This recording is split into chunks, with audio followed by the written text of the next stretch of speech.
ఇప్పటివరకు చూస్తుంటే చేసిన పాపాలు వీటన్నిటిని మర్చిపోయి మళ్ళా మేము అరే ఆగండి ఎందుకు ఏం చెప్తారా చూస్తుంటే మొగని కొట్టి మొరమొర అన్నట్టున్నది. చేసిన పాపాలన్నీ బిల్లులు కుప్ప తయారు చేసింది వాళ్ళ అధ్యక్ష.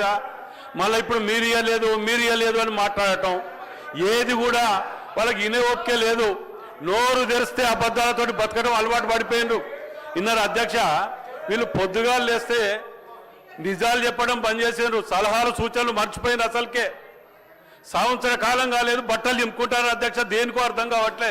10 ఏళ్ళ వాటికి జవాబు లేదు. సంవత్సర కాలం వాటికి మాత్రం ఇంత లొల్లి చేస్తాను అధ్యక్ష. నేను పోయినసారి కూడా మాట్లాడిన అధ్యక్ష. వీళ్ళు ఎంతసేపు ప్రజలను తప్పులో పట్టియడం లేకపోతే ఇంకే అధ్యక్ష. మేము ఒక్కటి అడుగుతాను అధ్యక్ష, వీళ్ళు ఎందుకు ఇయ్యలేకపోయినరు? ఈ కాలం వాళ్ళ కాలంలో ఇయ్యలేకపోగా ఇప్పుడు పట్టుకొని పాతకాలం ఇయ్యాలి, పాత ఎంపీటీసీల మా జీతాలు ఇవ్వాలి, లేకపోతే ఇది ఇవ్వాలి. ఇదే అధ్యక్ష. ఏం అధ్యక్ష ఏం చూసినా చెప్తారు. గది ఒక్కటే తెలుసు అధ్యక్ష వీళ్ళకు. గది ఒక్కటే, వేరే తెలియదు అధ్యక్ష. ఒక్కొక్కరు 10 అధ్యక్ష. ఒక్కొక్కరు నిండుగా 1000 కోట్లు సంపాదించుకొని నిండుగా ఒడ్డుకుండే ఈ తరం మొదలు పెడుతున్నారు అధ్యక్ష.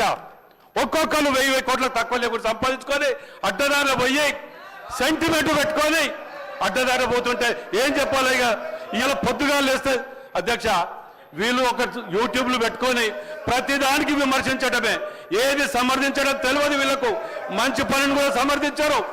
ఇవాళ ఇంకొకటి ఇక అధ్యక్ష, ఇంకొకటి నేను పోయినసారి కూడా అడిగిన అధ్యక్ష, మేము మీ ద్వారా ఇతరులు వీళ్ళందరూ కూడా ఆఫీసులన్నీ కబ్జా పెట్టిండ్రు, ఇంటి నెంబర్ లేవు, అవన్నీ కూడా కడుతున్నారంటే ఇప్పటి వరకు కూడా యాక్షన్ తీసుకోలేదు అధ్యక్ష.